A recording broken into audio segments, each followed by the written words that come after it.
राजस्थान का सियासी संग्राम, अब राज्यपाल और सरकार में भी ठनी। 3 प्रस्ताव वापस लौटा चुके हैं राज्यपाल। भाजपा ने उठाए सरकार पर सवाल, कहा सत्र ही नहीं बुलाना चाहती सरकार। राजस्थान का सियासी संग्राम अब अपना रुख बदल चुका है।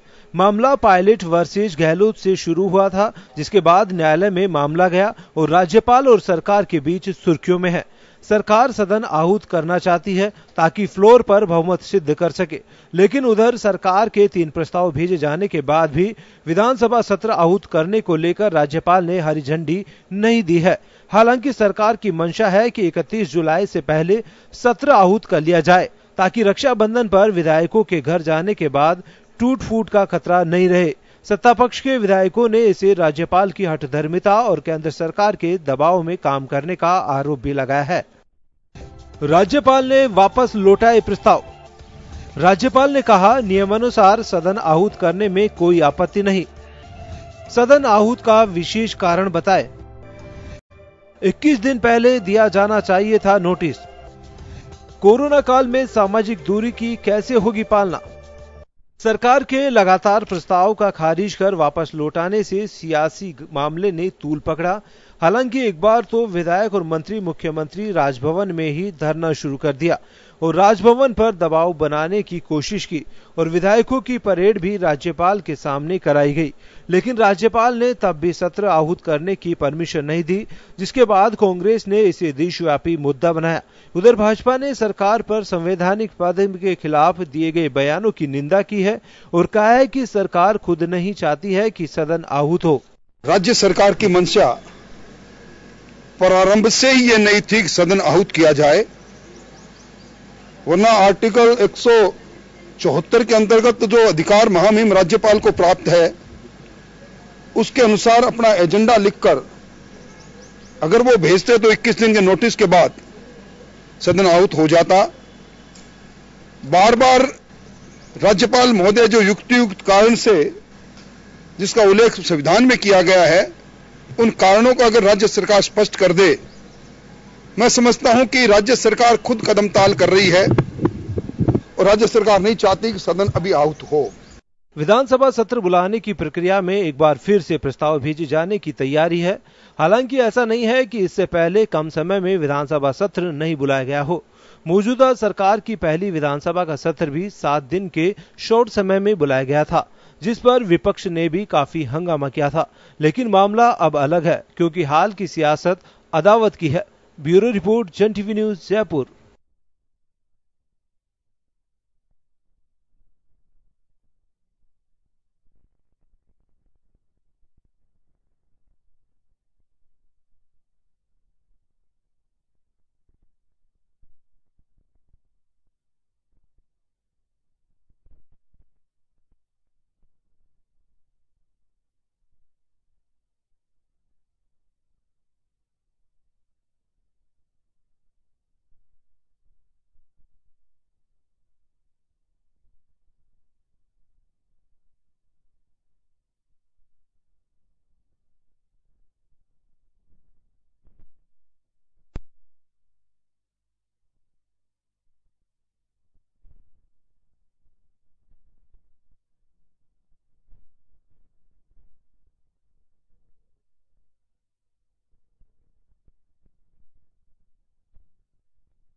मैं हूं योगेंद्र, आप देख रहे हैं खास खबर। खास खबर में हम बात कर रहे हैं राजस्थान के सियासी संग्राम की। आपने हमारा मजमून देखा, टकराव के हालात बढ़ते जा रहे हैं।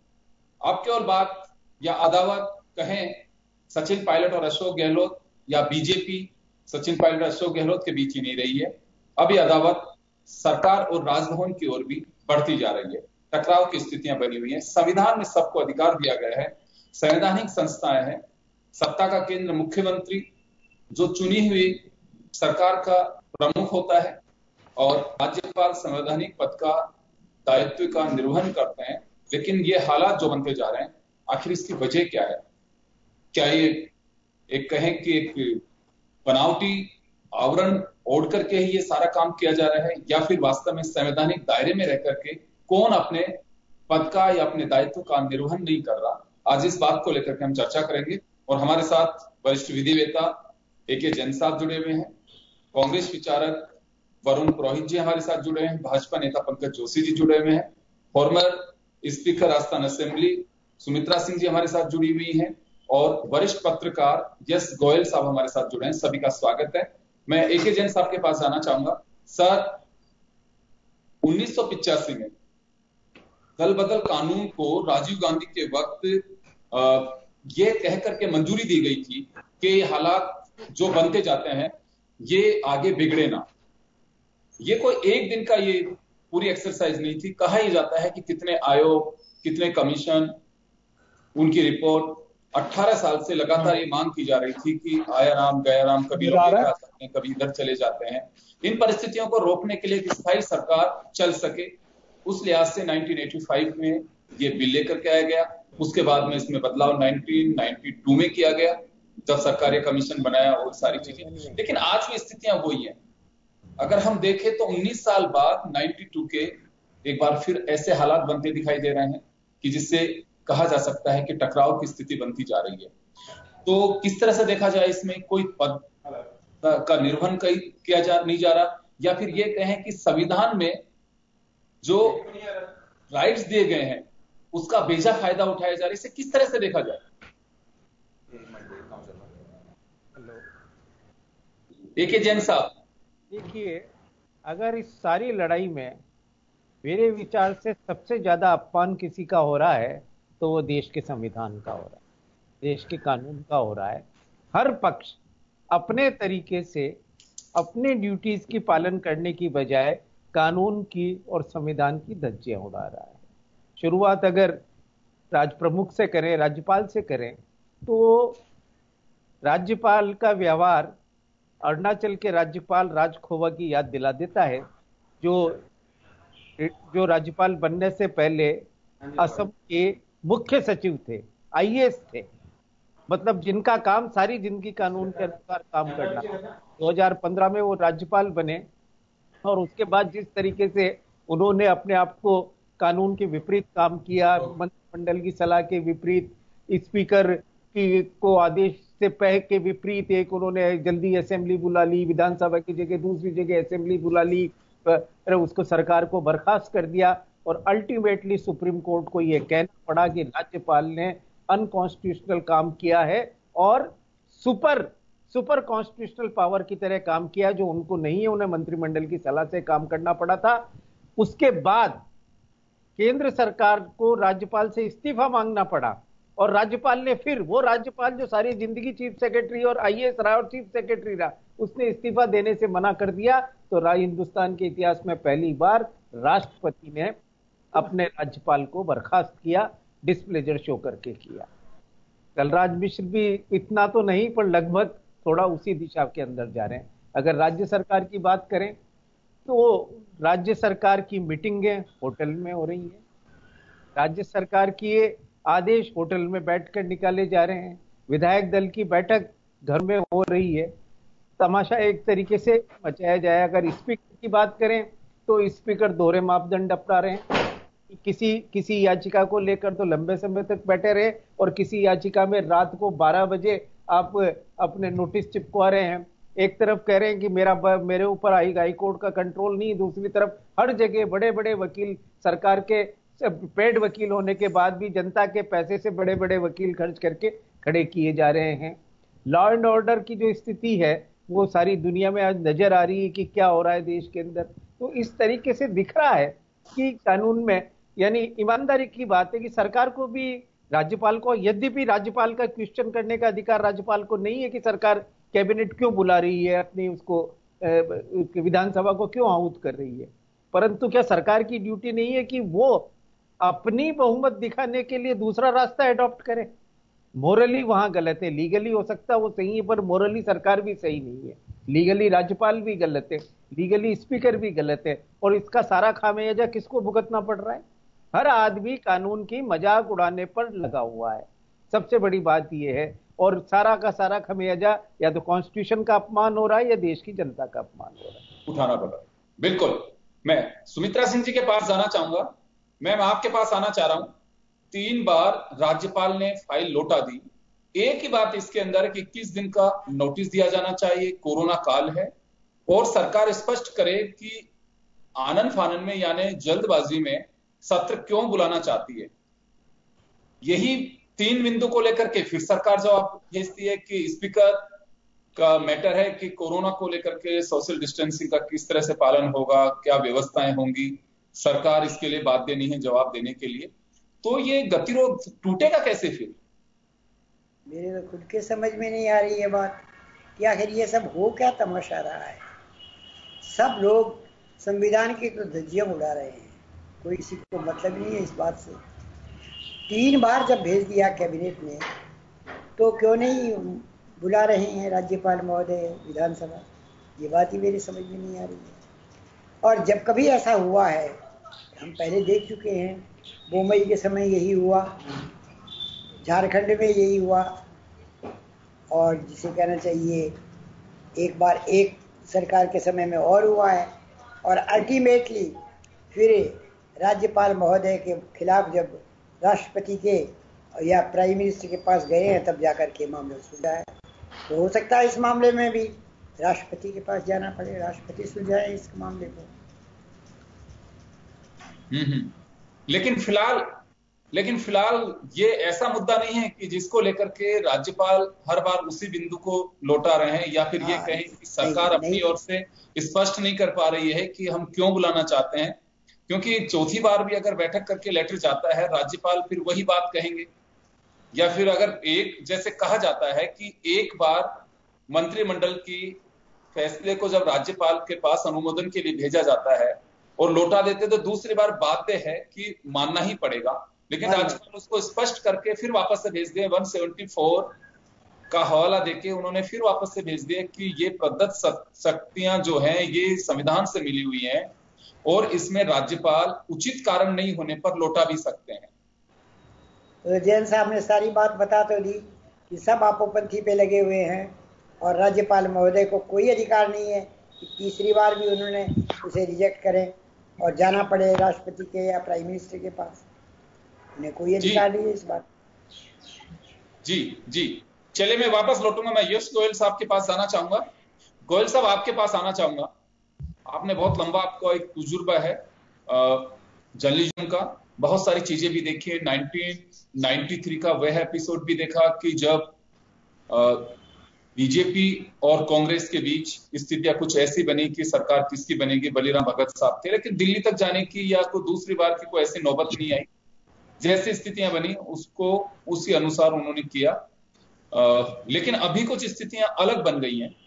ये कहा जाता है कि देश में एक अपने तरीके का एक अलग ही मामला है कि यहां से मंत्रिमंडल के प्रस्ताव को भी राज्यपाल वापस लौटाए जा रहे हैं। चौथी बार मंत्रिमंडल की बैठक बुलाना, और क्लियरिटी अभी तक उस पोजीशन में नहीं आई है कि आगे होगा क्या। तो मैंने जो गवर्नर का लेटर पढ़ा है, तो गवर्नर के लेटर में उन्होंने एक चीज बड़ी साफ कही है। जिस 174(1) इंडियन कॉन्स्टिट्यूशन का हवाला दे रहे हैं सब लोग, जो नवाब राबिया के केस में, उनका नवाब राबिया के केस में सुप्रीम कोर्ट ने ये नहीं कहा कि गवर्नर को और अधिकार नहीं है।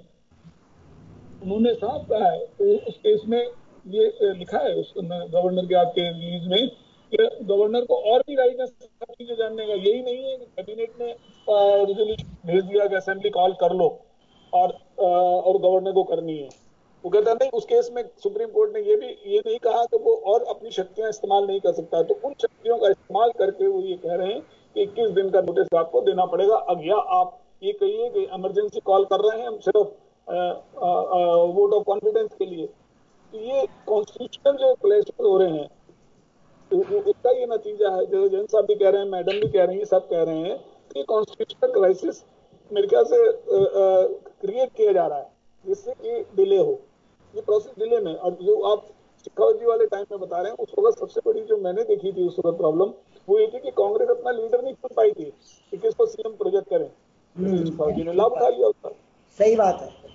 वो उस वक्त सबसे बड़ा ये हुआ था। अब दूसरे दल आ गए थे, मिल गए थे। अब उस जमाने में ना इतना इलेक्ट्रॉनिक था, ना वो था कि 1 मिनट की खबर मीडिया तक जाए, अगले रोज जाती थी सुबह अखबार में। वो बहुत बड़ा एक एडवांटेज था उन लोगों के पास में। तो कुल मिलाकर के आज स्पीकर के लेटर में डिफरेंट बात है जो पिछले 2 लेटरों में नहीं थी। उन्होंने 174(1) जो उसको बहुत एक्सप्लेन किया है, इलोबरेट किया 4-5-3 पैराग्राफ में। तो जैन साहब उसके बारे में ज्यादा बता सकते हैं कि क्या हो सकता है, या और जो एक्सपर्ट्स हैं वो बता सकते हैं। तो उसका उन्होंने सहारा लेकर के गवर्नमेंट को कहा है कि you have to take 21 days notice at least if it is not emergency meeting. Very clear, an emergency meeting only in case of vote of confidence.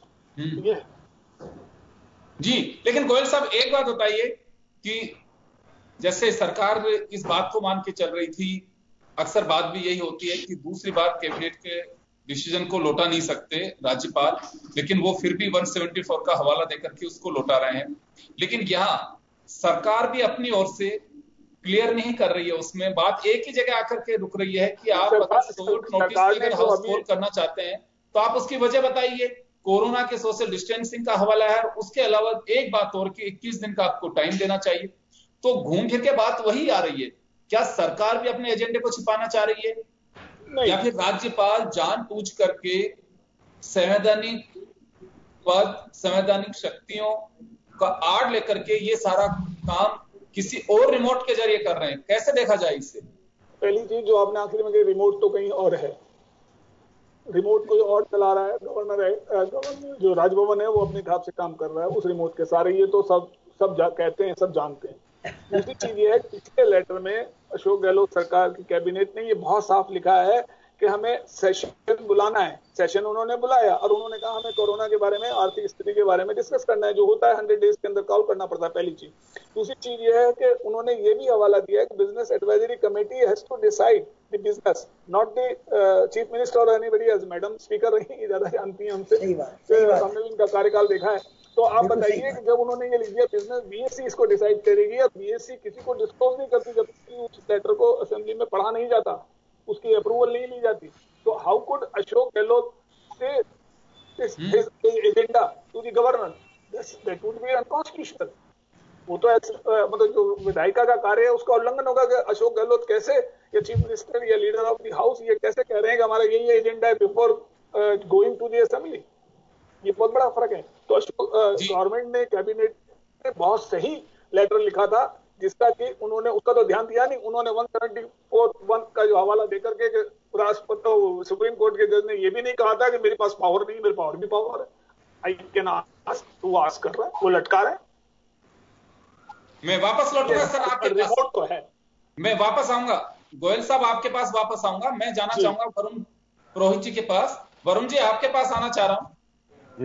घूम फिर के बात वही आती है, सरकार अपनी जिद पे अड़ी हुई है, गवर्नर अपनी संवैधानिक आड़ ले रहे हैं।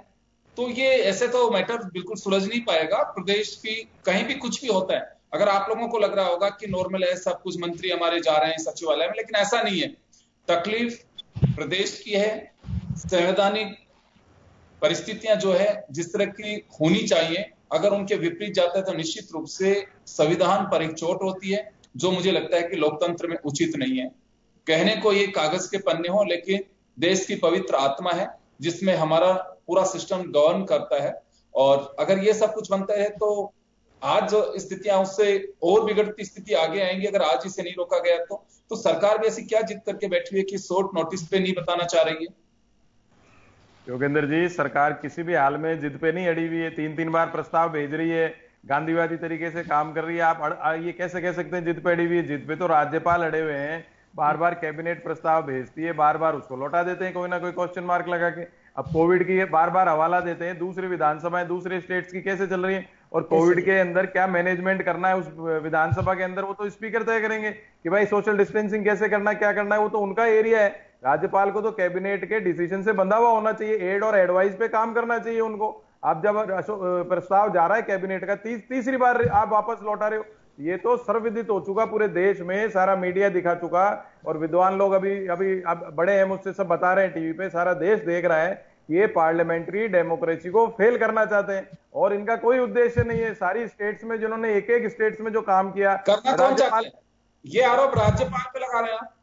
नहीं, राज्यपाल पे नहीं, मैं तो सेंटर की बीजेपी सरकार पे लगा रहा हूं। आप देखो वहां पे महाराष्ट्र में तो आधी रात को उठा रहे हैं, सुबह उठा रहे हैं, मध्य प्रदेश में रात को कर रहे हैं, सुबह विधानसभा बुला रहे हैं और यहाँ पे कह रहे हैं 21 दिन का नोटिस चाहिए। भाई सरकार ने आपको प्रस्ताव कर दिया है, यू आर बाउंड एड और एडवाइस पे काम करने के लिए। हमारे संविधान निर्माता थे, इतने उन लोगों का इतना विजन था, हमको ऐसा धार्मिक ग्रंथ की जैसे एक लोकतंत्र का ग्रंथ उपलब्ध करा के गए कि हम आगे वाली हमारी जो जनरेशंस हैं वो इसको देख करके अच्छी तरह अपना जीवन जिएंगी, लोकतंत्र को मजबूत करेंगी। आज ये सामाजिक राजनीतिक स्थिति को ही खत्म करने पे तुल गए हर तरह से। आज इकोनॉमिक कंडीशन देश की इतनी खराब है और भयावह स्थिति उत्पन्न होने वाली है, उस पर इनका कहीं ध्यान नहीं है। पूरी तरह से बस किसी भी तरह हम चुनाव में नहीं जीते तो विपक्ष की सरकारें गिरा गिरा के हमारी सरकार बनाए। आप ये सब सर्वविदित है, जितने भी हम कानून की बात कर रहे हैं सारी धज्जियां उड़ रही हैं, कोई फर्क नहीं है, इनके कोई असर नहीं हो रहा है। इनको एक ही उद्देश्य है, कैसे अशोक गहलोत की सरकार को गिराना है, ये इनके इन प्रकार हैं। तो कभी डिले करे जा रहे हैं बार बार। अब बसपा के विधायकों को रिट करनी थी, भाई 1.5 साल से आप क्या कर रहे थे? मायावती जी अब कैसे फोर फ्रंट में आ गई? उसी दिन आ जाती, जिस दिन होता है उसी दिन रिट कर लेते। तो कुल मिलाकर के आपको ये लग रहा है कि सरकार को पूरी चारों तरफ से ताकतें घेरने की कोशिश कर रही है? पूरी घेरने की कोशिश कर रही है। और अगर कांग्रेस सरकार के पास नहीं होती मेजोरिटी, आप मुझे बताइए कौन सा मुख्यमंत्री है जो बार बार विधानसभा बुलाने की बात करेगा? 3 बार प्रस्ताव भेजेगा, मेजोरिटी नहीं होगी तो क्यों बुलवाने की बात करेगा विधानसभा? जवाब ले लेता हूं, मेजोरिटी है, पता है इस बात का। टाल रहे कोई ना कोई मीन में एक निकाल के कुछ ना। ये पूरा जो मैटर है बीजेपी के पाले में लगातार कांग्रेस डाल रही है कि इसकी सारी स्क्रिप्ट बीजेपी ने लिखी है और डिस्टर्ब करना बीजेपी चाहती है, संवैधानिक संस्थाओं की धज्जियां उठाना चाहती है। ये कांग्रेस का आरोप है, मेरा नहीं है। जवाब आपको देना है। देखिए, मैं कह रहा हूं कि भाई संविधान में कुछ भी यदि गलत होता है तो उसके लिए न्यायपालिका है कि नहीं है। और न्यायपालिका से जो है माननीय स्पीकर साहब ने जो है गए थे, किसी कहने से गए थे, क्या बीजेपी कहने से गए थे या बीजेपी के कहने से वापस ली थी? मुझे बताइए कि वो जो रिट लेके गए थे उसको बीजेपी के कहने से गए थे या बीजेपी के कहने से वापस ली थी, ये बताएं। दूसरा, ये जो पत्र बार बार लिख रहे हैं, मैं कह रहा हूं इन पत्रों को लेने के लिए सबसे बड़ी चीज थी कि आपने एक भी पत्र क्या अपने राष्ट्रीय अध्यक्ष को या राष्ट्रीय अध्यक्ष के दूसरे नंबर को लिखा क्या कि भाई हमारे यहाँ संवैधानिक संकट नहीं है, हमारे यहाँ पार्टी का जो है संकट पैदा हो गया है? मुझे बताइए, संवैधानिक संकट है या पार्टी संकट है?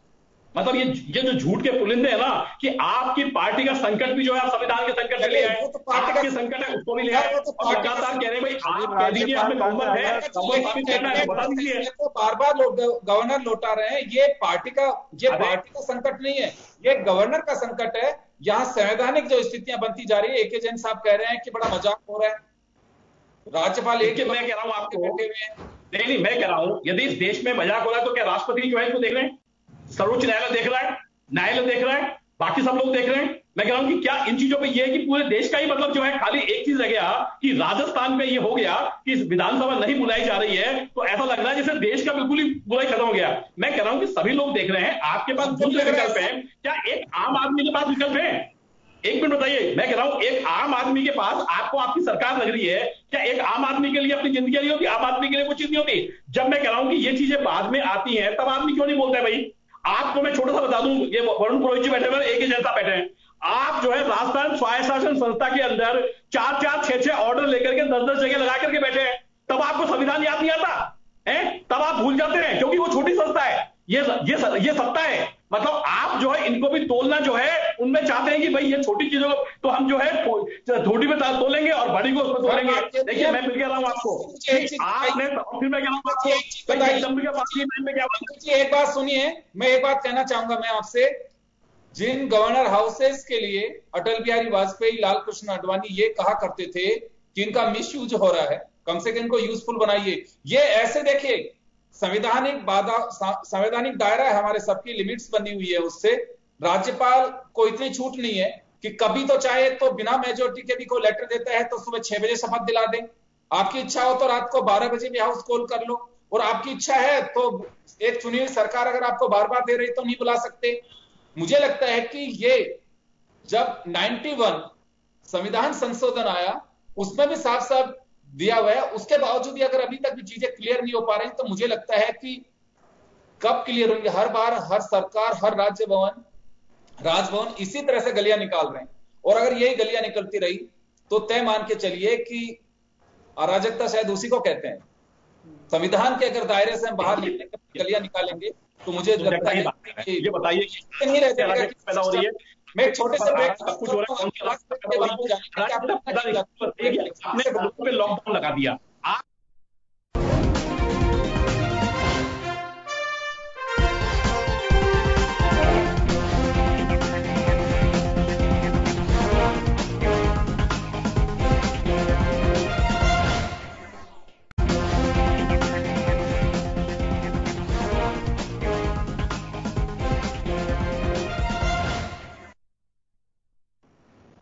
ब्रेक के बाद एक बार फिर आपका स्वागत है। आप देख रहे हैं खास खबर।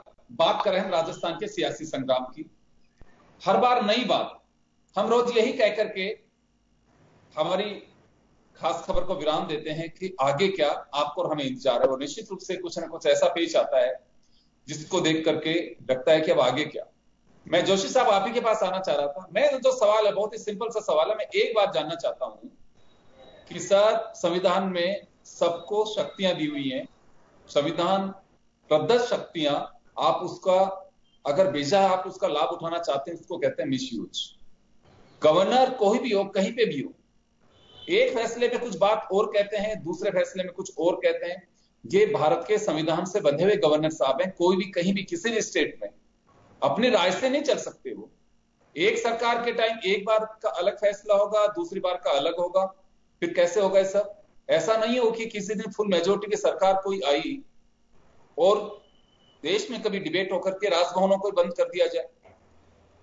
ऐसी बनोबत नहीं आई अभी, क्योंकि एक संवैधानिक बल बना हुआ है, संवैधानिक दायरा है, और बाकायदा साफ लिखा हुआ है सरकार या आयोग, उसके अलावा संविधान पीठ के 9 जस्टिस सुप्रीम कोर्ट के, उन्होंने साफ साफ कहा हुआ है कि 174, 153 को जब विलुप्त किया गया, उसके बाद 174 अनुच्छेद लाया गया, उसका वजह ही यही थी कि कहीं पे भी कभी भी इस तरह के हालात नहीं बने।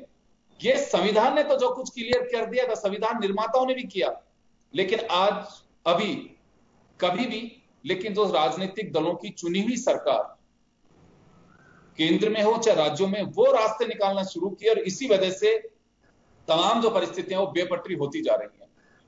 इस पर राजनीतिक दलों को ही तय करना है कि वास्तव में हमें किस दिशा में जाना है।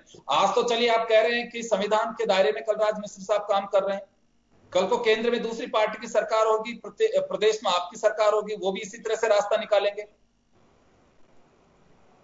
क्या बेसिकली 93 टाइम्स जो है सेक्शन 356 का प्रयोग हमने किया था? और सर मैं वही तो कह रहा हूं, आप बार बार कर रहे हो। 1 टाइम्स कांग्रेस ने सरकारों को डिस्टर्ब किया, ये बीजेपी का जवाब नहीं हो सकता। अगर उस चीज में कमी थी तो आप भी वही करोगे। पार्टी विद डिफरेंस का मतलब क्या हुआ सर? सर मैं आ रहा हूं, मैं वहीं आ रहा हूं, आपके पास ही आ रहा हूं।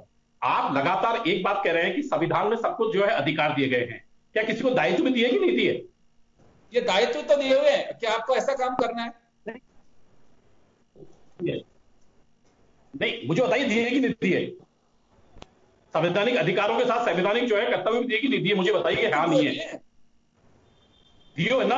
और जब बताइए कि जब राज्यपाल बार बार एक चीज को पूछ रहा है कि आप कह रहे हैं कि भाई ये चीज सही है, और आप लगातार दूसरी चीजों पे जाकर के बना के नहीं जा रहे हैं। मैं कह रहा हूं कि ये इतना लोगों के कर्तव्य सब अलग है, उनको डिफाइन किया हुआ है बाकायदा, दिया हुआ है सारा। देखिए मैं ये कह रहा हूं कि आप एक बार एक काम करिए कि जो राज्यपाल ने जो पत्र लिखे हैं वो तो जो इनके पास ही है ना सारे, और जो इन्होंने प्रस्ताव भेजे वो भी आपके पास होंगे। आप दोनों ही मंगवा लीजिए एक बार और फिर बहस करवा लीजिए। मैं कह रहा हूं बहुत अच्छा रहेगा, ज्यादा अच्छा रहेगा, ठीक रहेगा।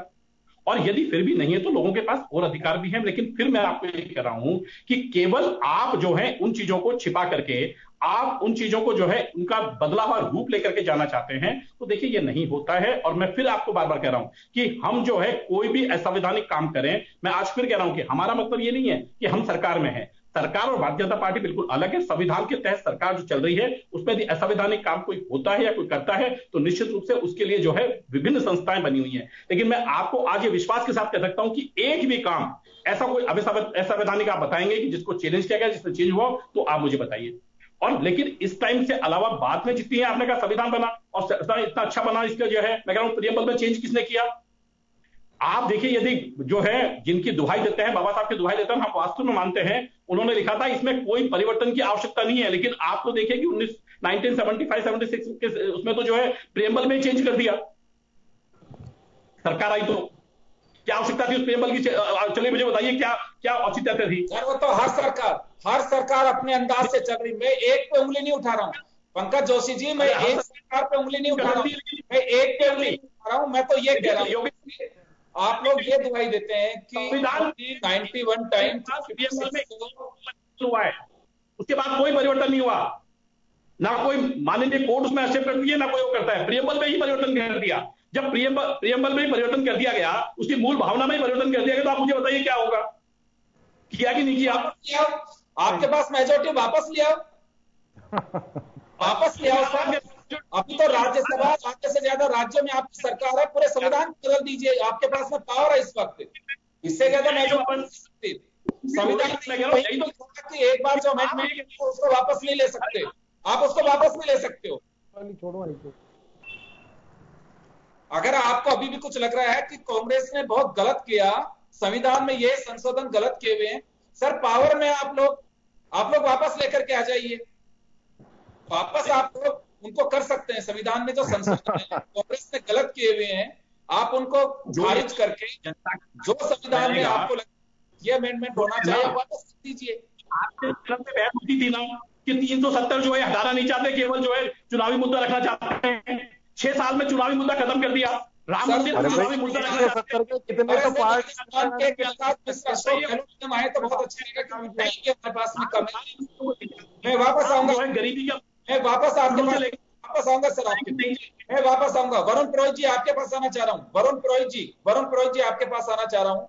मैं जानना चाहता हूं कि यह तो बात रही गवर्नर की, जिनका पक्षधर बन रहे हैं पंकज जोशी साहब। आप मुझे एक बात बताइए, जब एक गवर्नर या 2 बार अगर पत्र को लौटाया जा रहा है तो सरकार के मंशा है 31 जुलाई को ही बुलाना है। गवर्नर ये तो खारिज नहीं कर रहे कि अगर आपको विशेष कारण बता रहे हैं तो जिसकी वजह से मेरी मंशा नहीं हो कि मैं बुलाना नहीं चाहता, आप विशेष कारण का हवाला दीजिए। कोरोना के ऊपर डिस्कशन है, ये तो आप वर्बल भी कर सकते हैं, आप कॉन्फ्रेंस के जरिए भी कर सकते हैं, विधायकों से आप पहले भी रूबरू है कॉन्फ्रेंस, वीडियो कॉन्फ्रेंस के जरिए। तो इसके लिए हाउस क्यों बुलाया जाए? एक बात की रट क्यों लगा रखी है सरकार ने भी कि हम वो कारण बताना नहीं चाहते हैं अभी? नहीं योगेंद्र जी, कारण क्यों नहीं बताना चाहते? कारण सबको पता है, विधानसभा नहीं चलेगी, पार्लियामेंट नहीं चलेगा तो पार्लियामेंट्री डेमोक्रेसी खत्म हो गई। ये कौन सी बात हुई? आपने जनता को तो बुलाना है, वो तो सितंबर तक बुला सकते हैं आप। आपके पास में सर आप अनलॉक कर दिया, आप जनता को तो अनलॉक, मेरी बात तो सुनो, आप जनता को तो अनलॉक कर दिया, तो वो क्या मरने के लिए छोड़ दिया? विधानसभा में क्यों नहीं विधायक कार्रवाई कर सकते? जब हम आप लोग जा सकते हैं सड़कों पे काम कर सकते हैं, तो विधायक और सांसद क्यों नहीं कर सकते? चाइना का अग्रेशन हुआ, कितना इमरजेंसी की बात थी देश के लिए, पार्लियामेंट की सेशन बुलाने की हमने कितनी बार मांग की, क्यों नहीं बुलाते इमरजेंसी पार्लियामेंट सेशन? इनको बुलाना ही नहीं है, इनको पार्लियामेंट्री डेमोक्रेसी को फेल करना है। और आप देखिए अभी पंकज जी बात कर रहे हैं, उस साल में ये किया था, सेक्युलर सोशलिस्ट वर्ड क्यों जोड़ा था? आप सोशलिस्ट हटा के पूंजीवाद का वर्ड जोड़ दो, कैपिटलिस्ट जोड़ दो। आप कैपिटलिस्ट आप रेट को बेच रहे हो, इसी को बेच रहे हो, कल आप 23 संस्थानों को और बेच देंगे। आप तो कोविड की देश को बेच रहे हो, लेके क्यों देश को बेच रहे हो? आपका तो कोरोना पे ध्यान ही नहीं है, आप तो देश को रोने के लिए छोड़ रहे हो। क्यों बेच रहे हो? नहीं आप जवाब दो, क्यों बेच रहे हो? आप क्यों बेच रहे हो? रेलवे को, एलआईसी को क्यों बेच रहे हो? कोरोना की आहट लेके क्यों बेच रहे हो सरकारी संस्थानों को? आप विधानसभा चलने नहीं चाहते, पार्लियामेंट को बुलाने, इसका क्या सीधा सीधा मतलब है?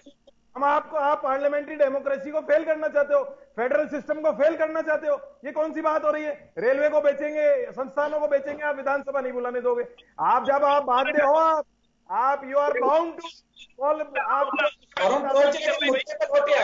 वरुण जी मुद्दे पे आइए, मुद्दे पे आइए सर। रिटर्न मुद्दे पे आइए। मैं मुद्दे की बात कर रहा हूं। विधानसभा सत्र को बुलाना राज्यपाल के लिए बाध्य है, क्योंकि मंत्रिपरिषद अब 3 बार प्रस्ताव भेज चुकी। इससे ज्यादा कॉन्स्टिट्यूशनल क्राइसिस क्या होगा? एग्जीक्यूटिव लेजिस्लेचर से बढ़ने का मानस ही बना चुकी है। आपको क्या प्रॉब्लम है भाई? कोविड पे डिस्कशन करेंगे तो आप पूरे देश में नहीं देख रहे हो? कोविड लॉकडाउन हो गया, बिहार की विधानसभा चालू होने वाली है, दूसरी विधानसभा चल रही है, तो राजस्थान विधानसभा में क्या प्रॉब्लम है? और जो कोविड की बार बार कोरोना की बात करते हो आप, इमरजेंसी कोई होगी तो विधानसभा में, संसद में तो होनी चाहिए चर्चा। अब वो स्पीकर देखेंगे कि वो जो विधानसभा के सदस्य हैं और कर्मचारी हैं, उनको कैसे प्रिकॉशन करना है, उनका कैसे टेक केयर करनी है।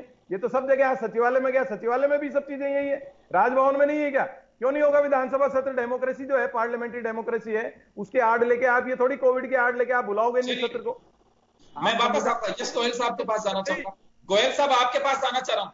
यस गोयल साहब के पास मैं जाना चाहूंगा। गोयल साहब आपके पास आना चाह रहा हूं। बताइए। ये तमाम तर्क राजनीतिक दलों की ओर से तो दिए जा रहे हैं, लेकिन अभी भी यही कहूंगा कि ये वास्तव में फैक्ट्स पे सारी चीजें चल रही हैं कि नूरा कुश्ती देखी जा रही है इसमें, राजभवन और सत्ता के बीच। इसे कैसे देखा जाए? क्योंकि नूरा कुश्ती में आप और हम जानते हैं कई बार इसी तरह की पोजीशन बनती है, एक ही टॉपिक को लेकर के बार बार घुमाया जा रहा है। सरकार इमरजेंसी हाउस के लिए अपना कारण नहीं बताना चाहती, गवर्नर उस फाइल को टिकने नहीं दे रहे हैं। तो प्रदेश की जनता ही है तकलीफ में। तो सुमित्रा सिंह जी बात कह चुके हैं, के जैन साहब कह चुके हैं कि ओवरऑल जो नुकसान हो रहा है वो जनता का हो रहा है, इनको कोई फर्क नहीं पड़ रहा। तो ऐसे तो रास्ता नहीं निकलेगा। ऐसा है कि गोयल साहब। हाँ, मैं सुन रहा हूँ, आपकी आवाज आ रही है? हाँ आ रही है सर, बोलिए। हाँ, नहीं, मैं ये कह रहा हूँ योगेंद्र जी कि गवर्नर के पीछे जो रिमोट काम कर रहा है वो सिर्फ इस बात का एम्फेसिस हर बार दे रहा है कि 21 दिन का नोटिस दो। इसका मतलब ये हुआ, जो सब चीजें समझ में आती है कि जो भी इसको रिमोट चला रहा है, जो इसके पीछे शक्तियां काम कर रही हैं, वो चाहती हैं कि मैक्सिमम टाइम उन 19 विधायकों को दिया जाए जो राजस्थान से बाहर हरियाणा में बैठे हैं, और उनको इतना समय दिया जाए कि वो जितना चाहे मैनिपुलेशन कर लें। 21 दिन बहुत होते हैं। तो मूल मुद्दा जो अटका हुआ है वो डेज ऑफ सेशन कॉलिंग पे लगा हुआ है कि सेशन 2 दिन में कॉल किया जाए। अगर 2 दिन में कॉल करना है तो आप वोट ऑफ कॉन्फिडेंस की बात करिए, और 21 दिन का है तो आप मर्जी जो करिए। और ये 21 दिन का जो लाभ देना चाहते हैं, अब तक 18-19 दिन निकल गए। 18-19 दिन, ये करीबन 1 महीना जो है, सिर्फ 1.5 महीना जो है सिर्फ इसी में निकल गया कि उनको टाइम दिया हुआ है। वो जो गवर्नर ने अपने लेटर में लिखा है कि 2 विधायकों के दल अलग अलग होटलों में बैठे हैं, तो जो दूसरा दल हरियाणा में बैठा है वो जयपुर क्यों नहीं आता? वो प्रेस के सामने क्यों नहीं आता? वो गवर्नर से आके मिलता क्यों नहीं कि साहब इतनी जल्दी मत बुलाओ आप? वो क्यों नहीं कहता? वो तो लोग होकर के बैठा हुआ चुपचाप, उसको कोई नहीं पूछ रहा। तो जो एक सवाल है मेरा इस बीच, एक सवाल छोटा सा मेरे बीच में, लीक से हटके एक जानकारी चाहता हूं। राज्यपाल के लेटर में मैंने भी पढ़ा, जिसको आप भी जिक्र कर रहे हैं, वो जिक्र कर रहे हैं कि एक तबका एक 5 स्टार होटल में बैठा हुआ है, दूसरा तबका एक होटल में बैठा हुआ है। लेकिन राज्यपाल को संविधान की काफी फिक्र है, प्रदेश की जनता की फिक्र है, यहाँ की कानून व्यवस्था की फिक्र है।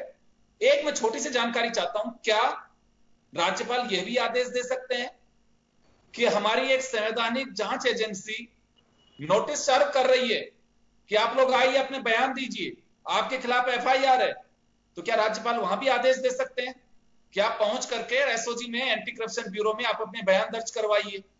जब राज्यपाल ये कह रहे हैं कि मेरे को वो 174(1) के अलावा भी अधिकार हैं और दूसरे सारे अधिकार हैं पूछने के, सारे प्रश्न 6 प्रश्न उन्होंने पहले खड़े करे, 4 आप करें, तो ये भी प्रश्न वो खड़े कर सकते हैं, पर वो करेंगे नहीं ना। वो तो फेवर किसको जा रहा है? चाबी किधर घुमा रहे हो आप? चाबी के अशोक गहलोत गवर्नमेंट की तरफ घुमा रहे हो या 19 की तरफ घुमा रहे हो? ये जो सारा खेल हो रहा है, जो मैं समझता हूं एज ए पत्रकार और एज ए इंटेलेक्चुअल, ये सिर्फ 21 दिन की बात इसलिए कर रहे हैं कि उनको मैक्सिमम टाइम मिले। ये 21 दिन मानेंगे नहीं, 21 दिन का जॉब में जाएंगे, तो सारा जो है लाभ जो दिया जा रहा है वो 19 जा रहा है और कुछ नहीं हो रहा है, प्योरली मेरी राय में। और गवर्नर चाहे तो बहुत कुछ कर सकते हैं, बुलाएं उनको, रिकॉल करें, तो please come here and talk to me. ये दूसरा ग्रुप जो है ये असेंबली सेशन मांग रहा है, आपकी क्या राय है? वो लोग ट्वीट करके क्या कहना चाह रहे हैं? पॉलिटिक्स क्या सारा ट्वीट? तो गवर्नर को तो राइट है, और स्पीकर ने दिया उसकी परवाह नहीं कर रहे। गवर्नर का क्या साहब आप साफ कहना चाह रहे हैं कि गवर्नर संविधान की आड़ में दूसरे हाथों में खेल रहे हैं, इसे इस तरह से देखा जाए? जो सारा कुछ इंप्रेस निकल के आ रहा है, जो समाज बात कर रहा है वो यही बात कर रहा है। बाहर निकले आप, अगर सेक्रेटरी जाएं, इधर जाएं उधर जाएं, सब डिपार्टमेंट में यही बात हो रही है कि गवर्नर अपने दायित्व क्यों नहीं निभा रहे हैं, उनको क्या तकलीफ है, वो पीछे क्यों हट रहे हैं, और वो क्वेश्चन पे क्वेश्चन क्यों कर रहे हैं? भाई आज तक तो ऐसा कभी हुआ नहीं। अभी मध्य प्रदेश का उदाहरण ले लीजिए। मध्य प्रदेश में क्या हुआ था, उसने जो चीफ मिनिस्टर थे पुराने वाले विगत, उन्होंने टाइम दिया कि 20 तारीख को फ्लोर टेस्ट देंगे। सुप्रीम कोर्ट को रातों रात ले आया और सुप्रीम कोर्ट ने रात को ये कह दिया कि नहीं, परसों आप जो है फ्लोर टेस्ट दीजिए, देना पड़ेगा आपको, कोरोना काल में आइए। वो हार गए। तो ये सब चीजें किनके हाथ में हो रही है, कौन नियंत्रित कर रहा है, ये कोई कमेंट मैं तो नहीं कर सकता, पर सामने दिख रही है, सब जानते हैं मन में कि ये यूं हो रहा है। जी बिल्कुल। जैन साहब आपके पास आना चाहूंगा एक बार मैं। मेरा सवाल जो अभी जैन साहब से था, गोयल साहब से था, वो आपसे भी है। राज्यपाल ये बात कह चुके हैं कि संवैधानिक मुखिया के नाते प्रदेश की हर चीज में वो दखल कर सकते हैं, हर चीज का रिव्यू कर सकते हैं, हर चीज को देख सकते हैं। जब इतनी सारी चीजें चल रही हैं तो क्या वास्तव में इन परिस्थितियों के लिए एसओजी वहां पे डेरे डाले हुए, आई थिंक 10 दिन से के आसपास हो गए वहां पे, क्या वास्तव में उन विधायकों को राज्यपाल ये कह सकते हैं कि आप लोग आकर के और जांच में इन लोगों की मदद करिए, आपको आना चाहिए? क्या गवर्नर ये भी कह सकते हैं? देखिए, राज्यपाल महोदय ने आज एक प्रेस विज्ञप्ति जारी की है और उसमें अपना ये पक्ष करने की कोशिश की है कि 174 के तहत उनको डिस्क्रिशन है, और उसमें उन्होंने एक जगह ये लिख कहा है, और जैसा पंकज जी भी बता रहे थे कि सुप्रीम कोर्ट ने ये नहीं कहा कि इनके अलावा मुझे डिस्क्रिशन नहीं। मतलब अगर राज्यपाल ये कहे कि सुप्रीम कोर्ट ने ये नहीं कहा, भारत का संविधान भारत के सर्वोच्च न्यायालय ने नहीं बनाया है, सर्वोच्च न्यायालय संविधान के तहत बना है, भारत की संविधान सभा ने सर्वोच्च संविधान को बनाया, संविधान सर्वोच्च न्यायालय सिर्फ उसका निर्वचन कर सकता है, इससे अधिक कुछ नहीं कर सकता सर। और जिस निर्णय का वो हवाला दे रहे हैं, जितने भी निर्णय, उन निर्णयों में सब बातों में स्पष्ट किया है कि 163(2) में ये स्पष्ट है कि उन मामलों को छोड़कर जहां की राज्यपाल को डिस्क्रिशनरी पावर्स हैं संविधान के तहत, उसके अलावा हर मामले में वो मंत्रिमंडल की सलाह से काम करेगा। बिल्कुल। राज्यपाल को डिस्क्रिशनरी पावर संविधान में 2 मामलों में दी हुई है। एक तो जब आर्टिकल 356 के तहत राष्ट्रपति शासन या कॉन्स्टिट्यूशनल फेलियर की रिपोर्ट वो देते हैं, दूसरी तब कि जब उनको ये लगे, वो बम्बई निर्णय के बाद आई है वो बात कि ये लगे कि मंत्रिमंडल अपना बहुमत हो चुका है, तब वो मंत्रिमंडल को बर्खास्त करने की सिफारिश कर सकते हैं, पहले करते थे, और अब उसमें कि वो सदन आहूत करके मंत्रिमंडल को अपना बहुमत साबित करने के लिए कहते हैं। इसके अलावा और कोई डिस्क्रिशनरी पावर राज्यपाल को नहीं है। राज्यपाल एक सेरेमोनियल हेड है, और नामिया जिस जजमेंट का बार बार हमारा रहा है उसमें सुप्रीम कोर्ट ने कहा कि Rajkhowa acted, governor Rajkhowa acted like as a super constitutional power which is not. Constitution ने कोई सुपर कॉन्स्टिट्यूशनल पावर राज्यपाल को नहीं दी है। राज्यपाल सिर्फ एक नॉमिनल हेड है, अगर राज्यपाल नहीं भी होता तो भी राज्य ऐसे ही चलता रहता है। इसलिए राज्यपाल ये कह रहे हैं कि मुझे डिस्क्रिशन है, ये मुझे लगता है कि वो राज्यपाल कलराज मिश्र नहीं कह रहे हैं, बल्कि राजनीतिज्ञ कलराज मिश्र कह रहे हैं, और वो राजखोवा, जयप्रकाश राजखोवा के रास्ते की ओर जा रहे हैं। ये संविधान के साथ देश, और ये बात दूसरी है कि अशोक गहलोत भी एक राजनीति खेल रहे हैं कि वो स्पष्ट नहीं बता रहे कि मैं क्यों बुलाना चाह रहा हूं। वो ये क्यों नहीं कहना चाहते कि मैं अपने 19 साथियों को डिस्क्वालीफाई कराने के लिए विधानसभा का सत्र बुलाकर उसका प्रयोग करना चाह रहा हूं। आप और हमारा इस आदमी को समझ रहा है कि कोरोना के लिए डिस्कशन करने के लिए सदन नहीं बुलाया जा रहा है। सदन को बुलाने का उद्देश्य है कि मैं विश्वास मत भी नहीं लाऊं और 19 आदमियों को डिस्क्वालीफाई भी कर दूं ताकि मेरी सरकार चलती रहे। तो मैंने शुरू से ही कहा कि यहाँ हर आदमी अपने अपने हिसाब से संविधानकार कानून का दुरुपयोग कर रहा है। और जहां तक आपका जो प्रश्न था वो इसी में से ही थे कि राज्यपाल को ऐसी कोई शक्तियां प्राप्त नहीं है। कि वो एसओजी को निर्देश दे दे या उन विधायकों को निर्देश दे दे। हाँ, शक्तियों के विपरीत जाकर अगर कोई आदेश पारित कर दे तो वो उनकी मर्जी है, पर कानून उनको ऐसी शक्तियां नहीं देता है।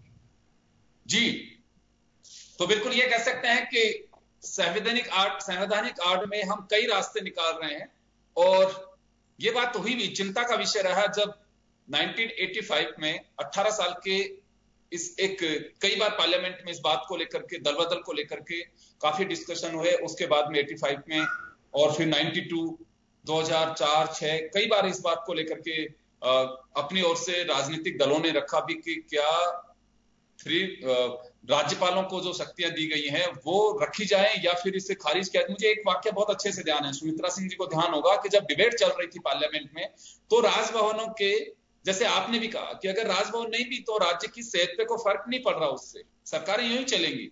इस बात को लेकर के कई राष्ट्रीय पार्टियों के नेताओं ने भी कहा कि या तो राजभवन जो है उन्हें हटा देना चाहिए। कई लोगों ने तो कहा कि ये महज एक संवैधानिक आड़ में वित्तीय भार है, इनकी कोई आवश्यकता है नहीं।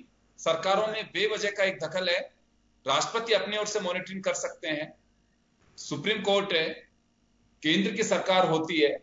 बहुत सारे ऐसे हैं कि राइडर्स होते हैं कि जो सरकार राज्य की अपनी मनमानी नहीं कर सकती, और अगर कोई सरकार मनमानी करती भी है तो राज्यपाल उसको रोक नहीं सकता। ये एक अलग पेच राजस्थान में जरूर फंसा हुआ है। अदरवाइज तो कोई, मुझे नहीं लगता है कि राज्यपाल किसी सरकार को लॉ एंड ऑर्डर को देकर के बिल्कुल कहता हो कि ये गलत हो रहा है और आपको ये करना है, या ये कहे कि सरकार अपनी मर्जी से कुछ नहीं कर सकती, ऐसा मुझे कहीं लगता नहीं है।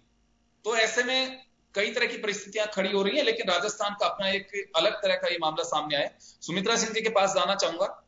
मैम, यह बात एक मोड़ पे आकर के रुकी हुई है बस। अशोक गहलोत यह नहीं बताना चाहते हैं कि शॉर्ट नोटिस पे हाउस क्यों कॉल करना चाहते हैं, यानी कि सत्र क्यों बुलाना चाहते हैं। राज्यपाल अपनी जिद पड़े हुए हैं कि आपको यह बताना होगा या 21 दिन से पहले आप बुला नहीं सकते। लेकिन परिस्थितियां कुछ और कह रही हैं, जो गोयल साहब ने भी बताया, आप और मैं भी जानते हैं, हर आम आदमी जानता है, लेकिन सरकारें और राज्यपाल सब अनभिज्ञ बने हुए हैं उससे। तो ऐसे तो रास्ता नहीं निकल पाएगा, क्योंकि एक बताना नहीं चाहता, दूसरा उसे कंसिडर नहीं करना चाहता, फिर कैसे होगा? मुश्किल है। क्या होगा? कौन झुकेगा इनमें से? मेरे ख्याल में झुकने वाले तो कोई बात ही नहीं है इसमें। नहीं, झुकने के मतलब, मेरा कहने का मतलब ये है कि जब चौथी बार भेज रहे हैं तो मैं समझती हूँ शायद राज्यपाल महोदय उसको स्वीकार कर लेंगे और विधानसभा का सत्र आहूत कर लेंगे। लेकिन अगर यही बात वापस से जो कैबिनेट में जाती है, देखिए कैबिनेट का एजेंडा है ये तो, लेकिन 3 बार ऐसा ही हो चुका है। चलिए पहली मरतबा तो कोई बात नहीं, जैसे भी कहा, लेकिन 2 बार तो जो ऑब्जेक्शन उन्होंने लगा करके भेजा उसका क्लियर जवाब नहीं दिया। वही बातें हैं, तीसरे नोटिस के जवाब में ये दे दिया गया कि स्पीकर का दायित्व है, वो कैसे हाउस को चलाएंगे ये उनकी जिम्मेदारी है। लेकिन जिम्मेदारी है, अगर ऐसा ही कुछ जाता है तो हम किस भी हाथ पे कह सकते हैं कि राज्यपाल फिर नहीं लौटा सकते, क्योंकि वो तो 174 तो संविधान का, वो फिर कहेंगे कि इस आधार पे मैं अभी अनुमति नहीं दे सकता। मेरी समझ में ऐसा नहीं होगा। मैं जहां तक सोचती हूँ वो शायद मान लेंगे इस बात को, और नहीं मानेंगे तो फिर देखिए क्या होता है। हाँ मैम, लेकिन एक बात और यहाँ पे, क्योंकि एक बात और है, लाजमी हम चर्चा कर सकते हैं इस बात को लेकर के, लेकिन ऐसी परिस्थितियां अगर आने वाले समय में भी बनती रही तो सत्ता और राजभवन के बीच ऐसे टकराव होते रहे तो आगे होगा क्या? बहुत मुश्किल है, दुर्भाग्य है इस, जिसे कहना चाहिए प्रदेश का।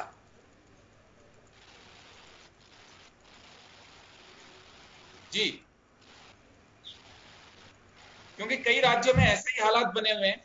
क्या वास्तव में फिर कोई कमीशन बनाया जाए, सुप्रीम कोर्ट की संवैधानिक पीठ इस बात को लेकर के क्लियर इंस्ट्रक्शंस दे कि बिल्कुल आपको ये करना है। एक राज्य में राज्यपाल की भूमिका कुछ और होती है, दूसरे राज्य में भूमिका कुछ और होती है, फिर ऐसे तो कैसे चलेगा? ऐसा इसलिए कुछ न कुछ तो करना पड़ेगा मेरी समझ में, इन सब मामलों को लेकर के, और फिर से कुछ न कुछ करना ही पड़ेगा। जी बिल्कुल, क्योंकि राजस्थान का ये मैटर जो है, यह सियासी संग्राम इसे कहें, एक अलग प्रयोगशाला बन गई है। और इसमें योगेंद्र जी, एक बात मैं कहना चाहूंगा, योगेंद्र जी एक बात मैं कहना चाहूंगा। जी गोयल साहब जी, समय कम है, मैं हाँ बिल्कुल आपको मैं बहुत छोटी सी बात कहूंगा।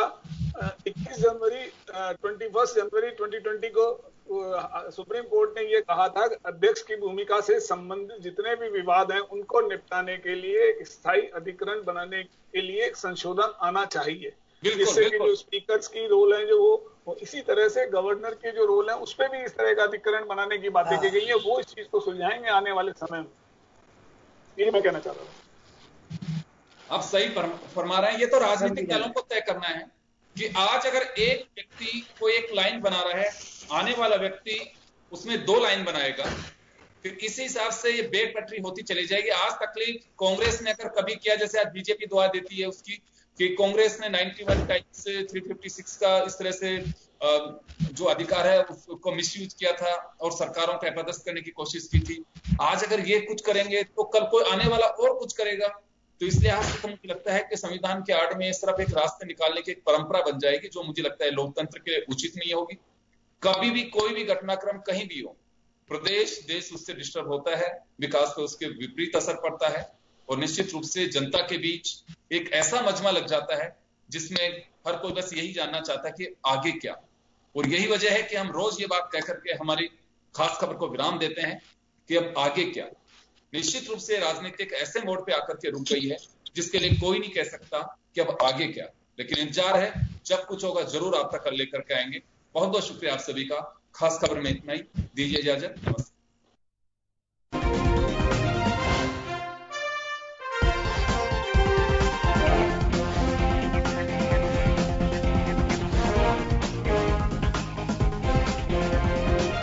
जन टीवी की लेटेस्ट अपडेट पाने के लिए हमारे चैनल को जरूर सब्सक्राइब करें और नोटिफिकेशन पाने के लिए बेल आइकॉन दबाएं।